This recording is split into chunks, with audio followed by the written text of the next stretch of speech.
Buenas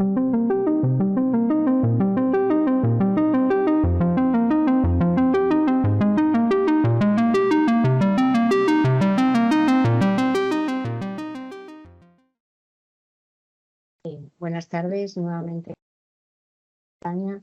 Pasamos entonces a la segunda ponente de este primer día del simposio y tengo el privilegio de presentarles a la doctora Paz García Portilla, doctora en Medicina por la Universidad de Oviedo y especialista en psiquiatría. Combina su trabajo como psiquiatra en un centro de salud mental con su función como docente universitaria al ser catedrática en psiquiatría en la Universidad de Oviedo.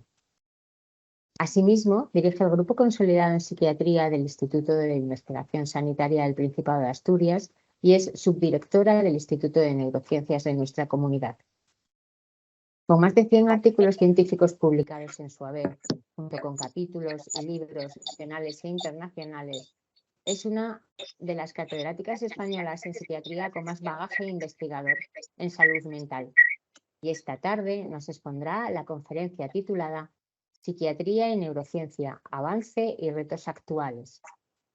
Permítame recordarles, como ya se mencionó en la anterior ponencia, que todas aquellas preguntas que deseen realizarle a la doctora García Portilla sobre el tema que a continuación va a exponer, lo indiquen en el chat de forma que podamos seleccionar de ahí las preguntas a realizar. A continuación, la doctora García Portilla, cuando quiera. Buenas tardes a todos. Siento la demora, pero mis habilidades con la tecnología no son demasiado buenas, ¿no? Entonces, sin más preámbulo, bueno, en primer lugar quisiera agradecer, por supuesto, a los organizadores de este importante simposium el haberme invitado a dar esta conferencia en estos momentos, en el primer día de la jornada y sobre todo detrás de las presentaciones tan excelentes, ¿no? Sobre todo la del doctor Rodríguez Lima que hemos tenido, ¿no? Yo les voy a hablar de psiquiatría y neurociencia, avances y retos actuales, que es un tema muy amplio y con muchos retos, ¿no? Y un poco desde la parte clínica, puesto que yo soy psiquiatra, ¿no? Me gustaría un poco compartir un lenguaje o hacer entender un poco en qué consiste nuestro objeto como disciplina médica para poder entre todos aunar esfuerzos y poder progresar en este campo para poder ayudar a los pacientes que atendemos todos los días en nuestra clínica. Bueno, la siguiente diapositiva, no sé si los demás la están viendo, yo no puedo verla, pero son mis conflictos de interés, ¿no? Aunque esto no está directamente relacionado con ningún fármaco, pero bueno, en realidad vamos a hablar de temas de psiquiatría y es lo que solemos hacer en nuestros congresos, ¿no? Y como ven, bueno, pues tengo conflictos de interés con numerosas industrias farmacéuticas, bien porque he hablado con ellos, porque he recibido dinero de investigación o por lo que pueden observar en las diapositivas. Ana, el índice de contenidos de que les voy a hablar en esta presentación, pues lo tienen aquí explicado, ¿no? En primer lugar, el concepto y objeto de la psiquiatría, cuál es la psiquiatría actual y las relaciones con la neurociencia, hacia dónde vamos como especialidad médica junto con la neurociencia y unas conclusiones. En realidad, como todos ustedes ya saben y seguramente se imaginan, la psiquiatría es la especialidad médica que se ocupa del estudio, de la prevención, del diagnóstico y el tratamiento de las personas que tienen trastornos mentales y del comportamiento. Esta es la definición clásica y por donde quizás empezó más la psiquiatría como especialidad médica, ¿no? Sin embargo, según hemos ido avanzando en el estado del bienestar y según hemos avanzado en la sociedad como protectora del ser humano y como garante de una mejor salud física, pues también ha llegado a una mejora de la salud mental. De tal manera que ahora la psiquiatría se le establece también una segunda función, que sería el estudio, la promoción y la protección de la salud mental, y cuando ésta se estropea, cuando aparecen los trastornos mentales y del comportamiento, pues la recuperación de esos trastornos mentales con el fin de llegar a tener otra vez la salud mental. Claro, hablar de salud mental es un poco quizás ambicioso, ¿no? Porque todos ustedes saben que la OMS es un organismo que va a mayores y que lo que busca es mejorar el estado de salud física durante mucho tiempo y en la actualidad también de la salud mental de los individuos. Y nos define que la salud mental sería un estado de bienestar mental que nos permite a nosotros hacer frente a todos los contratiempos que tenemos en la vida, ¿no? Al estrés de la vida, a esos pequeños fallos que vamos teniendo en el día a día, nos permite desarrollar todo nuestro potencial, todas nuestras habilidades cognitivas, afectivas, de cualquier tipo, siempre dentro del ámbito de la mente, nos permite poder aprender y nos permite algo muy importante, que es trabajar adecuadamente y contribuir a la mejora de la comunidad, ¿no? De tal manera que en estos momentos la OMS considera la salud mental como un objetivo sostenible, un objetivo que permitirá a las poblaciones ser sostenibles y además enriquecerse y prosperar adecuadamente. Si me pasas a la siguiente, Ana, por favor. Si hemos visto lo que es la salud mental, qué son los trastornos mentales, ¿no? Y del comportamiento, versus lo que se llama problemas de salud mental, ¿no? Sería como dos niveles distintos. Los trastornos mentales y del comportamiento diríamos que son enfermedades, no son enfermedades porque como no conocemos su etiopatogenia, desde un punto de vista estricto médico, nosotros no podemos hablar de enfermedades, sino que tenemos que hablar de trastornos, ¿no? Y están recogidos para nosotros, nuestra Biblia, o lo que son esas dos portadas de textos que les enseño ahí, la ICD-11, que es la Clasificación Internacional de Enfermedades en la 11ª versión, y el DSM-5-TR, que es la clasificación de los trastornos mentales de la Asociación Americana de Psiquiatría. El DSM se utiliza más en investigación y la CIE-11 o CIE-10 en estos momentos es la obligatoria que tenemos para codificar a los trastornos mentales que tienen nuestros pacientes. Entonces, un trastorno mental se caracteriza porque esa persona va a tener unas alteraciones del pensamiento, de su capacidad para regular sus emociones y o de su comportamiento. Y como consecuencia de esas alteraciones que presenta, va a tener un gran estrés, un malestar, ¿no?, psicológico, sería, o una discapacidad funcional en distintas áreas de la vida, ¿no? Son trastornos tremendamente frecuentes, 1 de cada 8 personas en el mundo presenta un trastorno mental, lo que equivale a casi 1.000 millones de personas en el mundo. Y el drama de nuestros trastornos o de las personas que sufren estos trastornos es que, tal como ven en la diapositiva, en la foto de la izquierda, son enfermedades, los trastornos mentales están representados en amarillo y en el eje de las X, como ven, está la edad. Mientras que, por ejemplo, los trastornos neurológicos y de los órganos de los sentidos, que están representados en verde, o los trastornos cardiovasculares, que están representados en rojo, prácticamente no aparecen en las edades jóvenes de la vida, y cuando empiezan a despuntar y a ver el color rojo en un trozo mayor y ver el color verde en un trozo significativamente mayor, lo mismo que el cáncer, que estaría en azul, los trastornos mentales y del comportamiento, como pueden ver, se dan sobre todo en los adolescentes, en gente entre 15 y 25 años. Es la edad principal para el desarrollo de los trastornos mentales del comportamiento y, sobre todo y específicamente, de aquellos trastornos más graves como son la esquizofrenia y el trastorno bipolar. Pero también a esas edades se dan consumo de sustancias, se dan problemas de personalidad, es decir, que sobre todo nuestros pacientes van a empezar a desarrollar la enfermedad, si no es al final de la infancia, si es en la adolescencia y principio de la edad adulta. Con lo cual, si me pasas a la siguiente, Ana, por favor. Lo que les va a pasar es que van a vivir muchos años, y recordamos que tenían asociado una discapacidad, van a vivir muchos años con discapacidad. Van a esto que ustedes tienen, lo que llaman los YLD, ¿no?, los años vividos con discapacidad. Y en esa gráfica lo que pueden ver es que de los 0 a 14 años, la quinta causa de discapacidad es de todas las enfermedades en todo el mundo, es decir, estamos hablando de muerte prematura, de desnutrición, porque estamos hablando no del mundo occidental, sino de todo el mundo, ¿no? Y como pueden ver, entre los 15 y los 24 años son los trastornos depresivos, la segunda causa de discapacidad en el mundo para estas personas en este rango de edad, y de los 25 a los 49 sería la tercera causa, ¿no? Después pueden ver que la sexta trastorno de ansiedad, esquizofrenia, es decir, que van a hacer que las personas les va a producir una gran carga de enfermedad y van a tener que vivir muchos años con esa discapacidad. Si me pasas a la siguiente, por favor. Para complicar más las cosas, bueno, pues ahora lo que sabemos es que teniendo en cuenta que se presentan tan tempranamente en la vida, pues cada vez vamos conociendo más cosas y lo que sabemos es que son enfermedades del cerebro y que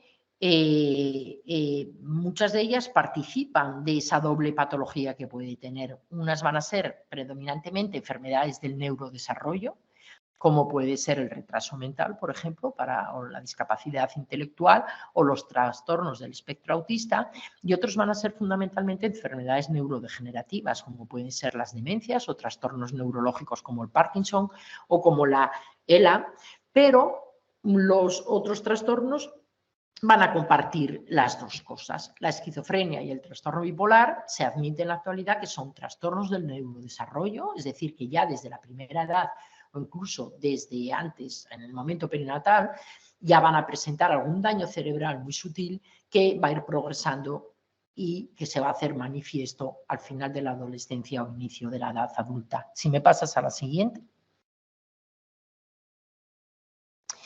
En contra, los problemas de salud mental, bueno, sería un concepto mucho más amplio que, por supuesto, engloba lo que ya les he comentado antes, tanto los trastornos como sus discapacidades, pero después también esos otros estados mentales que están asociados con una angustia considerable, con una incapacidad para llevar a cabo acciones o desempeños habituales o riesgos de conducta autolesiva. Esto viene a ser la cara contraria a lo que hablábamos de la salud, del bienestar o de la salud mental, ¿no? De ese nivel de bienestar. Viene a estar representado fundamentalmente por algo que nosotros llamamos códigos Z y que puede ser el estrés laboral, el estrés debido a una noticia de una enfermedad grave en uno mismo o en un miembro de la familia, al duelo cuando una persona se muere, etc. No son necesariamente trastornos mentales, pero sí va a ser un estado de malestar mental que va a impedir que la persona, ¿no?, pueda funcionar normalmente o incluso que llegue a autolesionarse. Si me pasas a la siguiente. Esto que vemos ahora como que la psiquiatría es una especialidad médica que se ocupa de los trastornos mentales, pues verdaderamente es desde hace muy poco. Somos de las especialidades más jóvenes, quizás la geriatría es más joven que nosotros, y en realidad ha aparecido, empezó a nacer la psiquiatría a finales del siglo XIX y principios del XX. Previamente, todos ustedes tienen alguna idea y se ha visto, ¿no?, en algunas películas, bueno, pues que como las personas con trastornos mentales eran consideradas desde un punto de religioso, como que eran personas que estaban poseídas por el demonio, poseídas por espíritus, que tenían un desbalance en los espíritus, en los humores que teníamos en el cuerpo, es decir, unas explicaciones nada científicas, y en el siglo XVIII es cuando aparece y cuando aparece lo que son los antecedentes de la protopsiquiatría, y es un psiquiatra francés que está representado en ese cuadro, el cual se hace durante la Revolución Francesa, le sitúan de director de un asilo donde se encerraba a las mujeres que se sospechaba que tenían trastornos mentales, que tenían fundamentalmente alteraciones del comportamiento, y esas mujeres estaban encadenadas y su comportamiento era muy exagerado, ¿no? Entonces fue Pinel, que es el nombre del médico, quien, siendo director, quitó las cadenas al asilo, a ese asilo para mujeres con trastornos del comportamiento, con alteraciones del comportamiento, era la Salpêtrière, hospital psiquiátrico por excelencia y de referencia que sigue hoy en día funcionando en París. Después, en el siglo, con todo esto, se empezó a prestar atención a estas personas, se las dejó de asilar y ver desde un punto de vista médico. Él era médico, entonces se empezó a estudiar qué es lo que pasaba con estas personas y es cuando aparece, empiezan a hacer la psiquiatría, ¿no? De hecho, el término de psiquiatría aparece durante el siglo XVIII.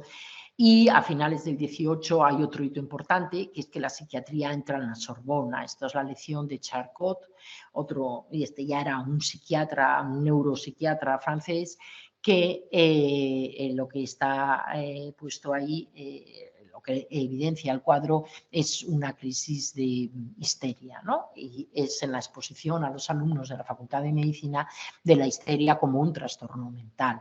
Y otro hito súper importante que une lo que es la psiquiatría con la neurociencia es nuestro querido Santiago Ramón y Cajal con el descubrimiento de las neuronas y de las distintas células, ¿no?, que forman parte del cerebro.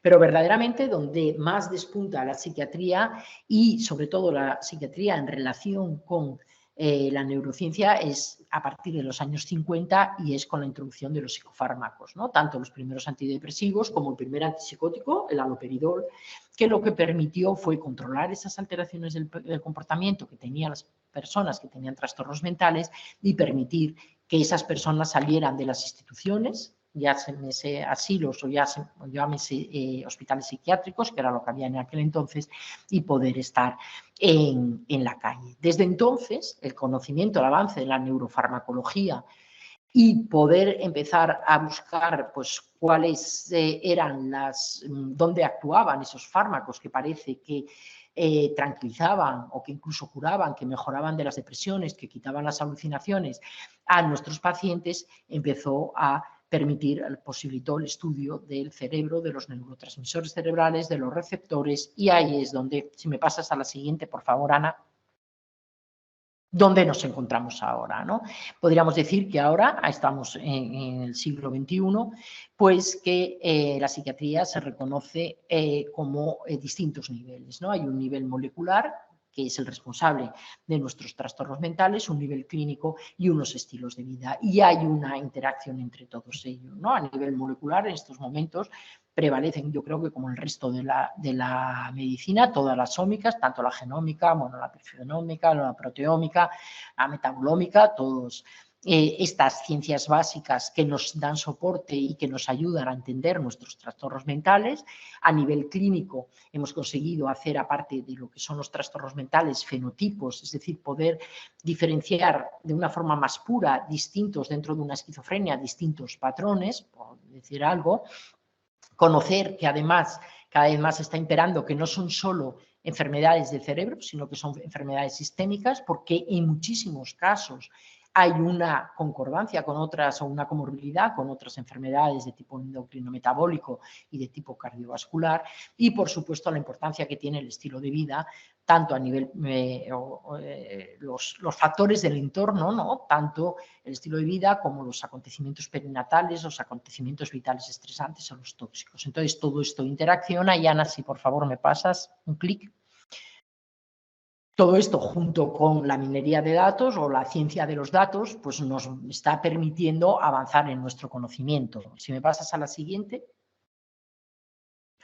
En nuestro conocimiento hasta tal punto que en estos momentos, ¿no?, sabemos que desde abajo, en el eje de las X, lo que tienen representado es la edad de las personas y sabemos que desde antes del nacimiento hay algunas personas que van a ser susceptibles, ¿no?, que van a tener una serie de genes que van a intervenir en el desarrollo de ese cerebro y que lo que van a producir va a ser que ese cerebro no se desarrolle adecuadamente, lo que va a producir unas alteraciones motoras, unas alteraciones cognitivas y unas alteraciones en el comportamiento social, unos déficits que van a ser muy sutiles y que muchas veces no van a ser fáciles de identificar al nacimiento o incluso durante la infancia y no van a debutar hasta la adolescencia. Pero aparte de eso, también sabemos que junto con esos genes van a existir también unos eventos o unos acontecimientos tanto prenatales como perinatales que van a hacer que esos genes se expresen. Pero lo que también sabemos es que a lo largo de la vida las personas vamos a tener, o los chicos o los niños van a poder tener problemas en la infancia, problemas de abuso, problemas de migración, problemas de urbanicidad en las zonas más desfavorecidas, de peores condiciones socioeconómicas y socioculturales, lo cual les va a generar un estrés que va a activar todo un eje hipotálamo hipofisario adrenal y esto va a dar lugar a problemas. Estamos hablando de la esquizofrenia, el desarrollo de la esquizofrenia, y lo que sabemos es que previamente, cuando los chicos tienen 10, 12 años, lo que va a haber van a ser síntomas inespecíficos, síntomas de ansiedad, de estrés, quizás también síntomas depresivos, pero que después, cuando ya aparecen otra serie de factores ambientales, como puede ser el consumo de drogas, fundamentalmente el cannabis y los psicoestimulantes e incluso el tabaco en estos momentos, o cuando se va viendo una disfunción del sistema endocannabinoide, como nos han hablado antes, o de los genes, una alteración de los genes implicados en los neurotransmisores, es cuando se va a producir esa disregulación de la dopamina y que es el mecanismo fundamental por el que aparecen los síntomas de lo que nosotros reconocemos como esquizofrenia. Si me pasas a la siguiente, Ana, por favor. Y bueno, y esta la vamos a pasar porque es otra manera de decirlo, ¿no? Tenemos, en estos momentos lo que tenemos o con lo que nosotros trabajamos es con todos los factores de riesgo genético, todos los factores de riesgo ambiental y esa interacción de riesgo genético por ambiental. Y interaccionan tanto genes con genes, ambiente con ambiente y genes con ambiente para que al final una persona desarrolle esa enfermedad. Entonces, ahora sabemos, por decir algo que sabemos, ¿no?, la etiopatogenia de la esquizofrenia, y nos hemos quedado muy contentos porque ya desde el 2003 se identificaron algunos genes de los determinados cromosomas, sobre todo el gen de la disbindina y de la neuroregulina 1, como genes implicados en la esquizofrenia, ¿no? Y se hizo un gran consorcio donde sigue habiendo, que sigue existiendo, ¿no?, para buscar a la búsqueda de cuáles son los genes. Sabemos que son enfermedades genéticamente complejas donde están múltiples genes implicados con un pequeño efecto, y de esa manera se llamó se creó lo que llamamos el skyline de la genómica en la esquizofrenia, y todo lo que pasa por encima de esa línea que tienen en rojo, pues se considera como que son genes que confieren riesgo, que confieren vulnerabilidad para, en la conjunción con otros genes y en la conjunción con otros factores ambientales, desarrollar ese fenotipo. Total, que estábamos como bastante optimistas, pero si me pasas a la siguiente, Ana, por favor. De repente, pues aparte de la esquizofrenia, se ha hecho en el trastorno bipolar, y en el trastorno bipolar se ha publicado recientemente lo mismo, la genómica del trastorno bipolar, y en vez del skyline se llama el Manhattan. Y cuál es nuestra sorpresa cuando lo que se observa es que los mismos cromosomas, incluso los mismos genes, candidatos para la esquizofrenia, son también algunos de ellos genes candidatos para el trastorno bipolar. Porque si me pasas a lo siguiente, lo que sabemos es que ahí son los genes candidatos que están identificados hasta el momento para la esquizofrenia. Como ven, para la esquizofrenia no antes con candidatos para el trastorno bipolar, para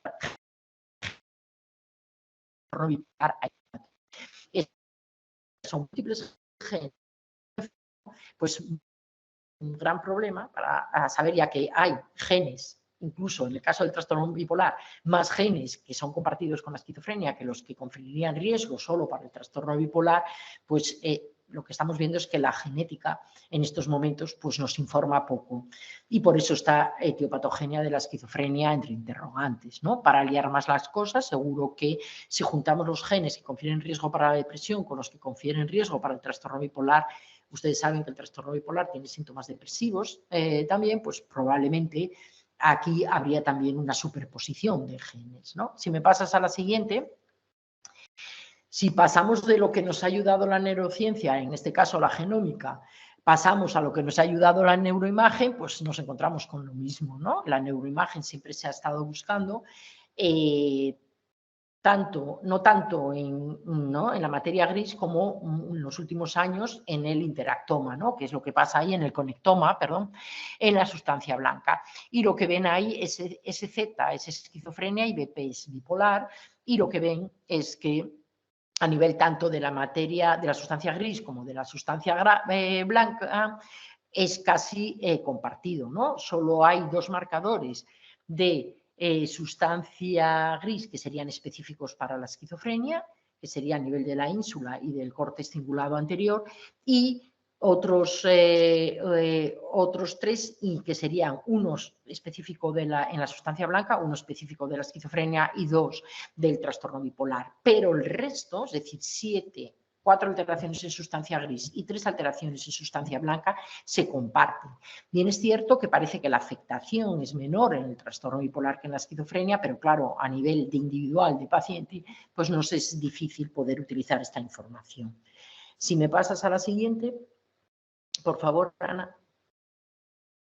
Y por si alguien quiere profundizar más en todo este lío que tenemos, pues esto, ¿no? ¿Cuál es la especificidad de los marcadores, de los biomarcadores, de lo que hemos podido obtener de la neurociencia para ayudarnos a nosotros a la clínica en la esquizofrenia y el trastorno bipolar? Ahora volvemos a la teoría de que hay una continuidad entre lo que es la esquizofrenia y el trastorno bipolar, que compartirían mecanismos etiopatogénicos, tendrían una expresión fenotípica distinta y uno presentaría una mayor afectación, que sería, o más daño, si lo podemos llamar así, sería la esquizofrenia respecto al trastorno bipolar. Pues en esas es lo que estamos en estos momentos. Si me pasas a la siguiente, Ana.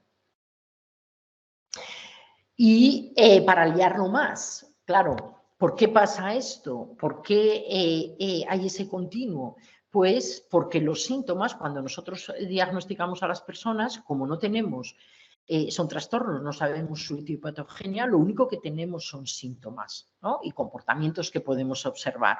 Entonces, lo que tenemos bien claro es que los síntomas son comunes, ¿no? Estos son los síntomas. Yo, para hacer un diagnóstico de esquizofrenia, tengo que tener en cuenta estos 5 dominios de síntomas, algo que llamamos los síntomas positivos o síntomas psicóticos, que es lo tradicional, los delirios y las alucinaciones, la desorganización del sujeto, ¿no? Esto sería lo más tradicional. Algo que son síntomas negativos, que sería la bulia, la apatía, la falta de interés por las cosas, la falta de motivación, ¿no? En definitiva, para hacer cosas. Síntomas cognitivos, de afectación cognitiva, no es una demencia, son otras áreas cognitivas a nivel de atención, de memoria de trabajo, de funciones ejecutivas, capacidad para planificar, para reevaluar lo que hemos hecho, dónde está el problema.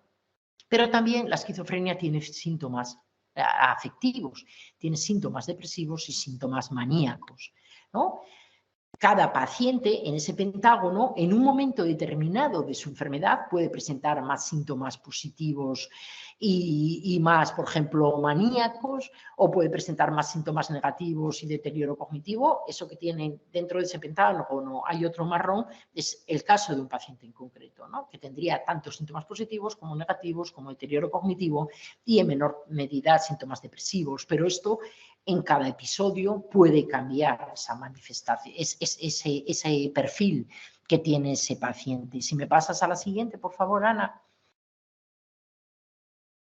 Pues para liarlo más, pues el trastorno bipolar, ¿no? Pues tiene síntomas, sobre todo, predominantemente, síntomas afectivos de depresión y de manía, bueno, representados aquí de otra manera, pero también puede tener síntomas psicóticos en esas formas de ideación delirante, de delirios, en forma también de alucinaciones. Y también va a tener síntomas cognitivos similares, muy similares a los de la esquizofrenia. En menor medida, es un poco, siempre nos quedamos como que en el trastorno bipolar hay un poco de menor afectación, ¿no? En menor medida, nada que ver con una demencia, pero ese patrón o ese perfil de afectación cognitiva similar al de la esquizofrenia, pero en menos intensidad, ¿no? Entonces, si me pasas a la siguiente.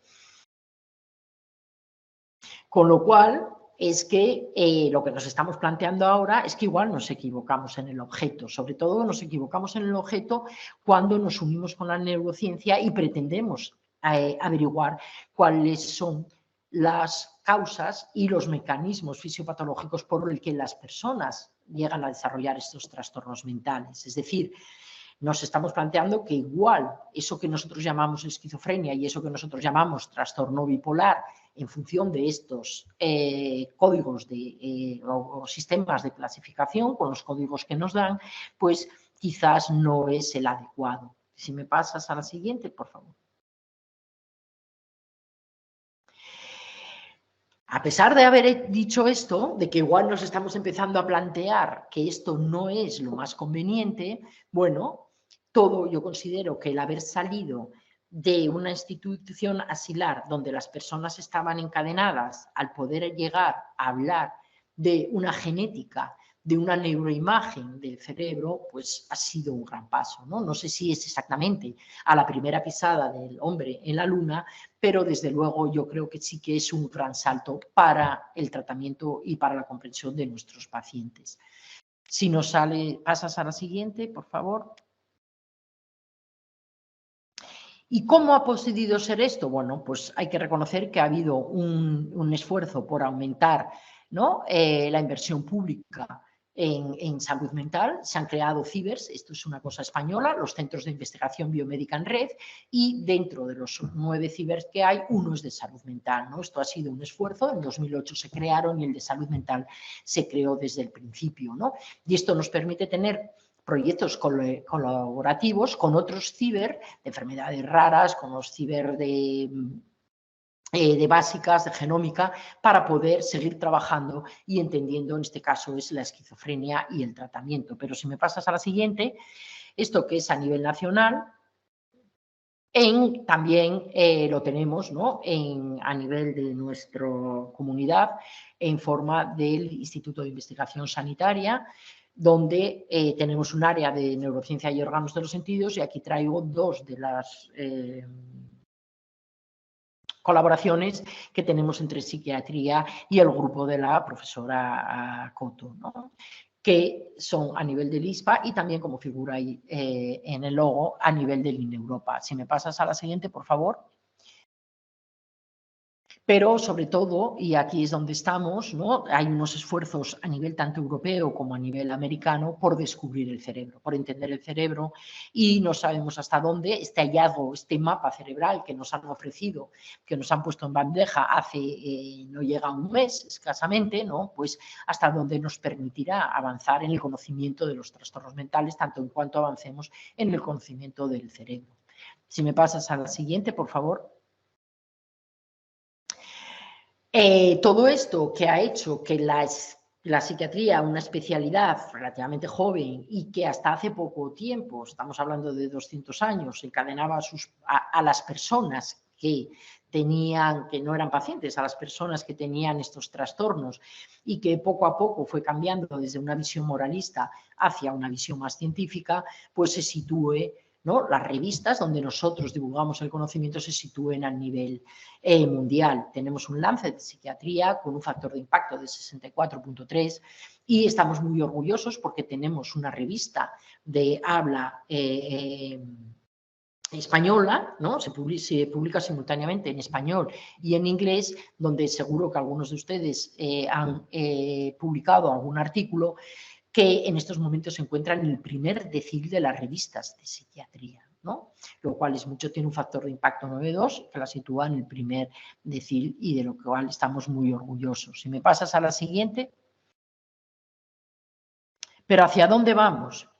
Hacia dónde vamos es un poco complicado, porque siempre en la psiquiatría ha habido 2 tendencias, una tendencia más, podríamos decir, biologicista y una tendencia más social, ¿no? Y tal como va evolucionando la sociedad, incluso ya les ponía en la primera diapositiva que también es objeto de la psiquiatría en estos momentos la salud mental, ¿no? Entonces podemos hablar que por una parte la neurociencia nos ayuda más en lo que sería la psiquiatría clínica, por eso le he llamado neurociencia clínica, la psiquiatría entendida como neurociencia, como trastornos del cerebro, y que lo que está haciendo es buscar marcadores biológicos que nos ayuden a entender cómo una persona desarrolla un trastorno mental y del comportamiento, ¿no? Esto lo que le da es una objetividad. Los datos que se obtienen aquí son datos fuertes, son datos duros, son datos objetivos y que son atemporales. Mientras que la otra parte de la psiquiatría, que está como volviendo a tener peso, la de la salud mental global, lo que se encarga es de buscar no los factores biológicos que determinan los trastornos mentales, sino los factores socioculturales. de estos trastornos mentales, ¿no? Lo cual hace que haya una crisis. Estos datos son mucho más blandos, se pueden dar en unos sitios sí y en otros no. Entonces, la replicación de esos datos o de los resultados obtenidos son mucho más difíciles y la credencial o la fuerza de las evidencias son bastante dudosas, ¿no? Si me pasas a la siguiente, Ana. Con lo cual, estos problemas que tiene la psiquiatría en estos momentos, donde nos encontramos ahora, que no solo son los trastornos mentales, sino también cuál es la salud mental, cómo podemos enfrentarnos a estudiar la salud mental.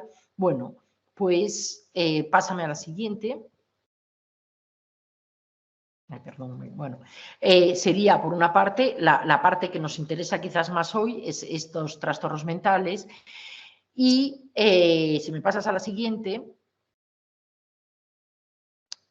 en esos trastornos mentales habíamos dicho que quizás no nos interesa estudiar los trastornos mentales porque nos hemos equivocado al estudiar esquizofrenia según el CIE o según la DSM-5, ¿no? Entonces, que quizás tenemos que utilizar otra cosa que lleva desde el año 2009 empezando o intentando abrirse camino, ¿no? Y por otra parte, en la parte de la salud mental global, en lo que se intenta enfatizar es en los aspectos sociales y del entorno, y lo que se propugna es que deberíamos también pasar a estudiar factores como son la pobreza, los problemas en el trabajo, el entorno laboral, el entorno familiar. Eso hay una corriente, y hay otra corriente que dice que se debe abandonar los trastornos mentales, no deben existir, sino que hay que normalizar ese sufrimiento que tienen esas personas, la normalización del sufrimiento humano y la desmedicalización de la psiquiatría. Esto es un poco filosofía, pero vamos a centrarnos en los ARDOC. Si me pasas a la siguiente, Ana.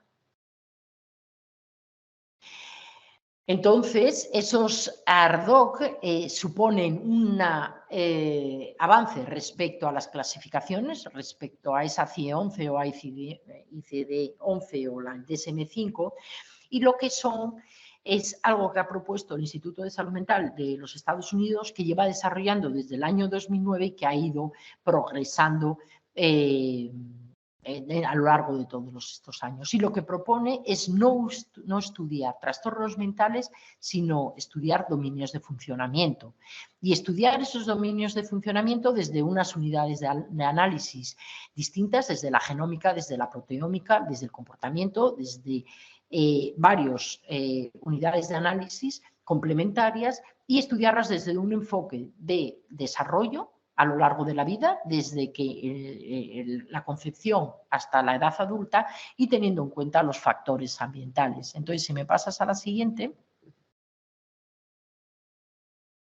Estos son, no es para nada, pero esto para que sean, son los 6 dominios. Entonces ya no hablamos de trastornos mentales, hablamos de un dominio de valencia negativa, donde lo que hay es miedo, hay ansiedad, hay pérdidas, hay frustraciones, una valencia positiva, que hay una búsqueda de recompensas, unas expectativas de vida, una respuesta a la recompensa, hay factores sociales, de afiliación, de apego, de comunicación social, de percepción, ¿no?, de los demás y de uno mismo, de un dominio de arousal y de regulación de la vigilia, de los ritmos circadianos, del sueño y la vigilia, ¿no? Es decir, va a haber un dominio cognitivo y otro dominio sensoromotor, ¿no? Van a ser como distintos elementos que son transversales a los distintos trastornos mentales, que pueden estar más presentes en uno, y que se conoce que debajo de cada uno de estos dominios y los constructos que incluyen existen unos circuitos que están implicados en que esto aparezca o no, ¿no? Y parece que va a ser más eficaz el poder estudiar estos dominios que estudiar los trastornos mentales para desentrañar la etiología de nuestros trastornos y sus mecanismos etiopatogénicos. Si me pasas a la siguiente. Eso por un lado. Y por otro lado, o sea, el objeto ya sería estudiar no trastornos mentales, sino estudiar estos dominios que se proponen de investigación y tener en cuenta también la otra parte de la salud mental con todos los factores sociales. Pero, por otra parte, la metodología que utiliza la psicología y la psiquiatría social y la psiquiatría más biologicista o la neurociencia clínica son distintas, ¿no? Unos siguen los principios de la bioquímica y la genética y los otros las ciencias sociales y las ciencias humanas. Entonces, si me pasas a la siguiente, por favor. Lo que se pretende o lo que debería suceder es que consiguiéramos una metodología que fuese común, que fuese coherente y que nos permita explicar los fenómenos que observamos, bien sean esos dominios que proponen los ARDOC, o bien sean los trastornos mentales, o bien sean las alteraciones de salud mental, desde ambos niveles, desde el nivel de la puramente neurociencia y desde el nivel social, ¿no? Y que nos permita ver cómo interactuar entre ellos. Esto es en realidad lo que propone ahora los ARDOC con ese dibujo, pero en realidad no sé no sabemos si será suficiente. Si me pasas a la siguiente.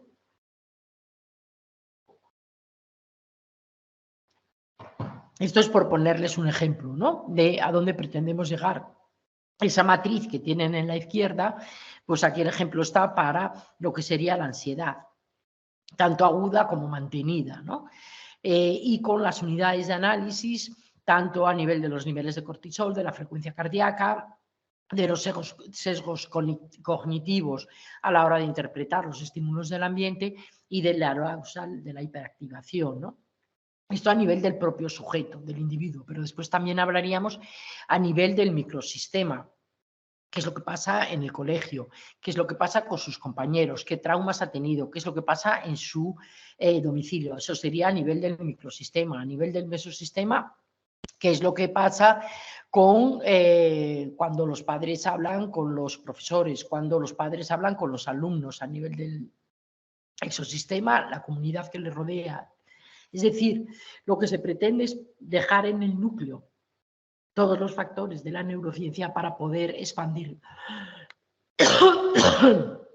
más la investigación y poder tener una mayor comprensión del ser humano y sus problemas de salud mental. Solo me queda una diapositiva. Si me pasas a la siguiente, Ana, por favor. Esto no sabremos si es suficiente y si me pasas a la siguiente.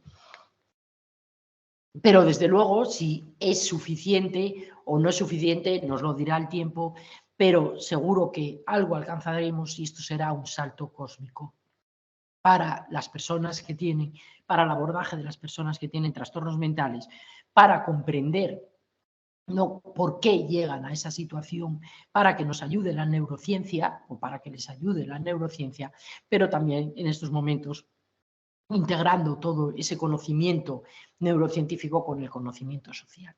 Nada más y muchas gracias por su atención. Como le decía, muchas gracias por este viaje histórico tan interesante por el mundo de la psiquiatría, desde su nacimiento hasta los descubrimientos más recientes, mostrando cómo se ha avanzado mucho, pero que aún queda mucho por descubrir, haciendo sin duda de la investigación en psiquiatría un campo apasionante. Lamentablemente, por el tiempo del que disponemos, no podemos pasarle las preguntas en directo, pero sí, como nos hemos dado cuenta, hemos incluido su correo en el correo del resto de los ponentes que están en la carpeta de los pósteres, por si quieren hacerle alguna pregunta para que se la hagan directamente en otro momento. Pero nada, quería darle las gracias y sentimos que haya sido tan accidentado, pero ha sido sin lugar a dudas un lujo tenerla aquí. Muchísimas gracias por tan maravillosas palabras y muchas gracias a los asistentes por estar presentes en la reunión. Muy bien.